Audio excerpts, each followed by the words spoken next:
जय श्री राम। इस नए एपिसोड में सुंदरकांड की कथा का हम रसपान करेंगे। हनुमान जी की गाथा का हम रसपान करेंगे। आए इस कथा की शुरुआत करते हैं। जय श्री राम।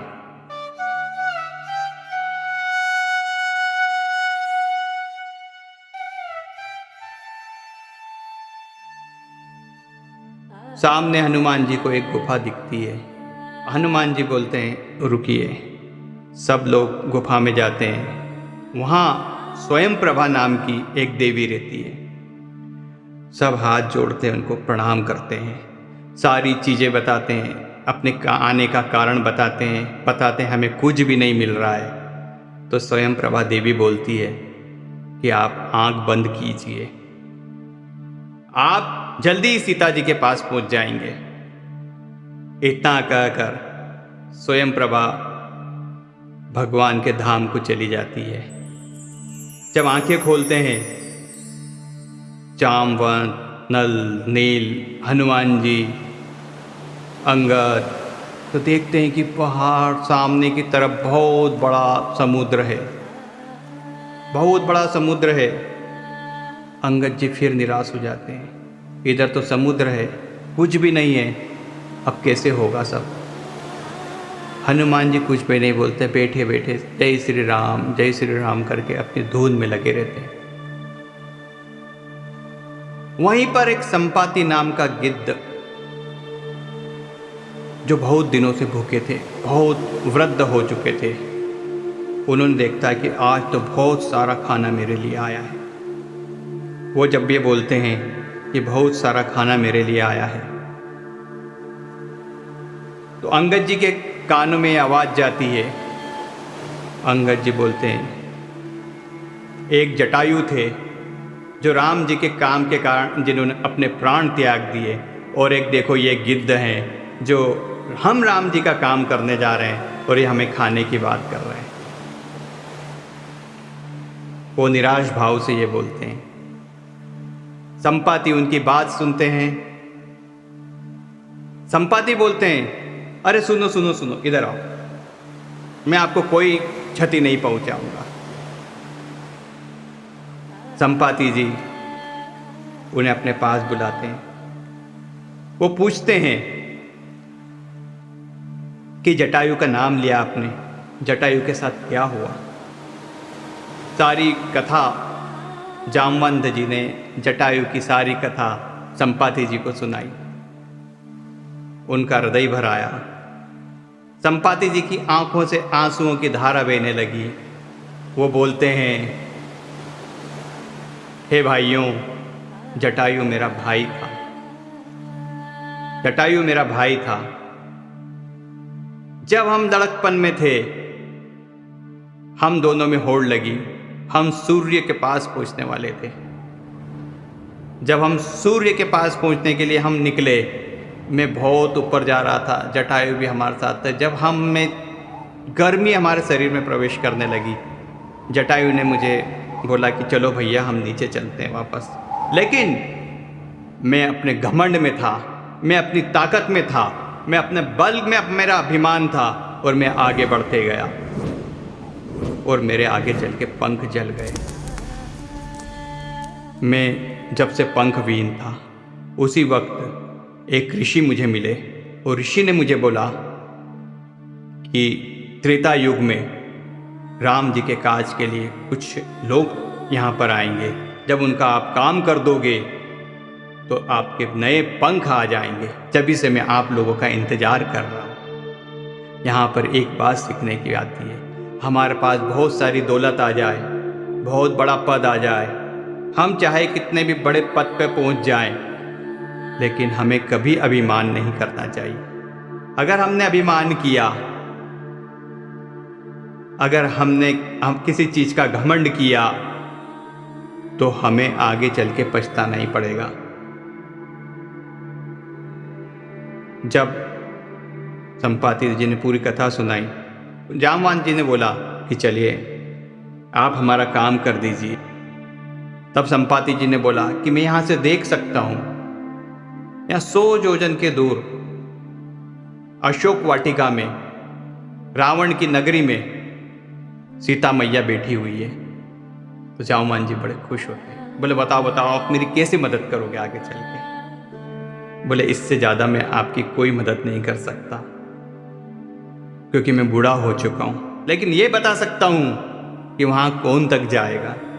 जामवंत जी बड़े खुश हो जाते हैं। जामवंत जी बोलते हैं कि चलो चलो सब खड़े हो जाओ, संपाति जी बताएंगे कि कौन जाएगा।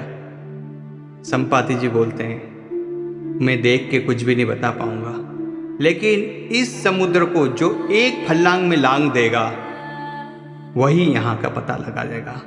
100 योजन का समुद्र जो एक फल्लांग में पार कर जाएगा वही सीता मैया का पता लगा के आएगा। जामवान जी ने बोलना शुरू करा कि भैया कौन पार करेगा। एक खड़ा होता है, बोले जामवान जी मैं 10 योजन पार कर सकता हूं। एक कोई बोलता मैं 20 कर सकता हूं, कोई बोलता मैं 30 योजन कर सकता हूं। एक खड़ा हुआ, बोले मैं 90 योजन पार कर सकता हूं, 90 योजन। जामवान जी बोलते और उठो कोई, लेकिन 90 के आगे कोई तैयार नहीं हुआ। 90 वाला बोलता है जामवान जी मैं जाऊं। जामवान जी बोलते चुप बैठ जाओ। बोले वहां पर जो 100 वाला है वो ही पहुंचेगा, 90 वाला भी डूब के मर जाएगा। अंगद जी कहते हैं अंगद कहीं जाऊं मैं पारा, जिये संशय कुछ फिरती बारा। जामवंत कह तुम सब लायक, पटही कीमी सब ही करनायक। कहीं रीच पति सुनु हनुमाना, का चुप सादी रहे बलवान। अंगद जी बोलते हैं मैं जा तो सकता हूं जामवंत जी, लेकिन मुझे संशय है कि मैं वापस नहीं आ पाऊंगा। जामवंत जी मन ही मन में सोचते हैं जाकर वापस आना है, वहीं पर नहीं रहना है। अगर आप चले जाएंगे, मन में सोचना है, और आए नहीं पाएंगे तो जाने का क्या काम। उसी वक्त वो तलाशते हैं कि हनुमान जी कहाँ है, हनुमान जी कहाँ है। हनुमान जी एक तरफ बैठे रहते हैं आंख बंद करके, बोलते रहते राम सिया राम जय जय राम, राम सिया राम जय जय राम। जामवान जी वहां पर पहुंचते हैं, वो बोलते हनुमान जी सुनिए। हनुमान जी अपनी मगन में रहते हैं, राम सिया राम जय जय राम, राम सिया राम जय जय राम। फिर जामवान जी उनको बोलते हैं अरे हनुमान जी सुनिए, अपनी साधना तोड़िए। लेकिन हनुमान जी राम सिया राम जय जय राम, राम सिया राम जय जय राम। उसी वक्त जामवान जी बोलते हैं कहीं रीछ पति सुनु हनुमाना, का चुप सादी रहे बलवाना। पवन तनय बल पवन समाना, बुद्धि विवेक विज्ञान निदाना। कवन सो काज कठिन जग माही, जो नहीं होई तात तुम ही पाई। राम काज लगी तव अवतारा, सुनत ही भवन पर्वताकारा। जामवान जी बोलते हैं हनुमान जी तुम्हें पता है तुम्हारा जन्म काय के लिए हुआ है। राम सिया राम जय जय राम, राम सिया राम जय जय राम। वो बोलते तुम्हारा जन्म राम काज के लिए हुआ है। इतना सुनते से ही आंखें खोली, मेरा जन्म तो राम जी के काम के कारण हुआ है। उन्होंने उन्हें याद दिलाया कि ऐसा कौन सा काम है जो तुम नहीं कर सकते हो। तुम हर काम कर सकते हो, तुम सब कुछ कर सकते हो। इतना सुनते से ही हनुमान जी को अपनी पुरानी शक्ति याद आ गई जो उनके पास से छीन गई थी। राम काज लगी तव अवतारा, सुनतई भवन पर्वताकारा। कनक बरन तन तेज विराजा, मानो अपर गिरिन कर राजा। सिंहनाद करी बारही बारा, लीलई नागौ जल निधि खारा। सहित सहाय रावणी मारी, आनव यहाँ त्रिकुटी उपारी।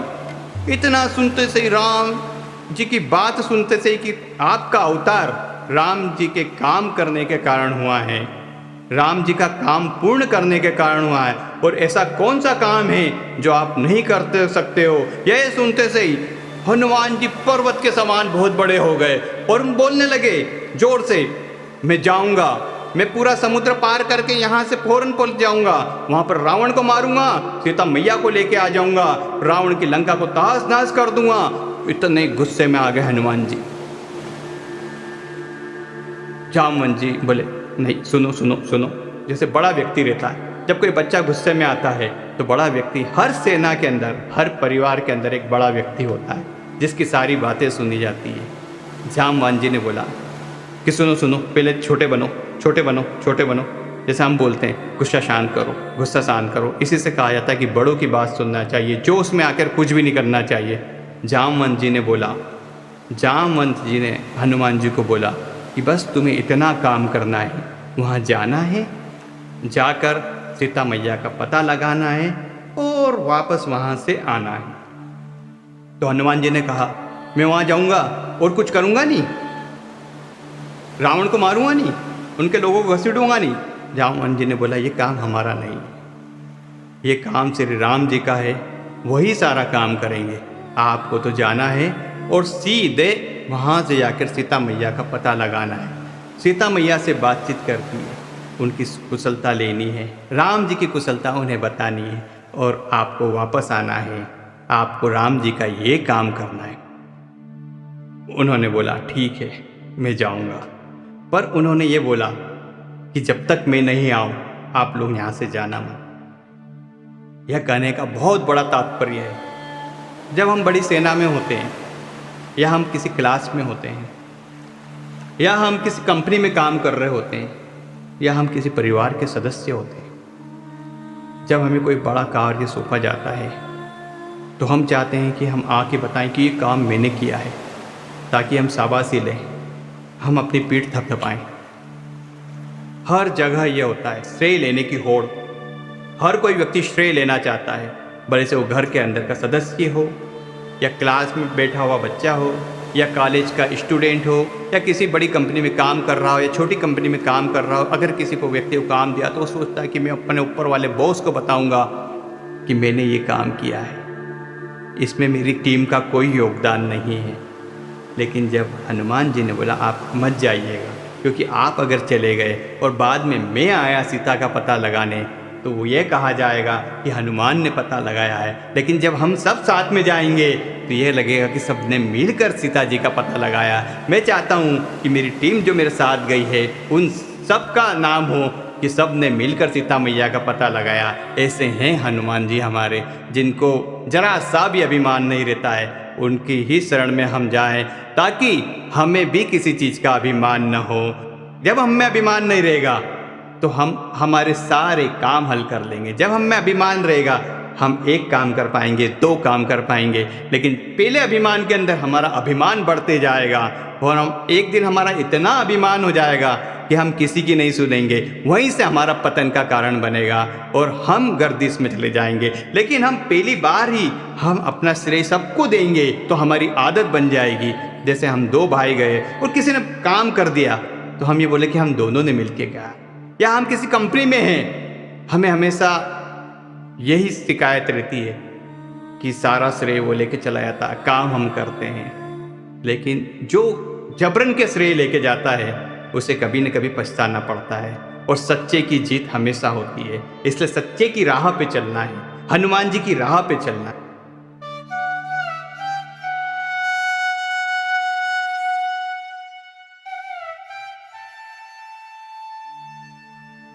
अब हम यहीं विराम देते हैं।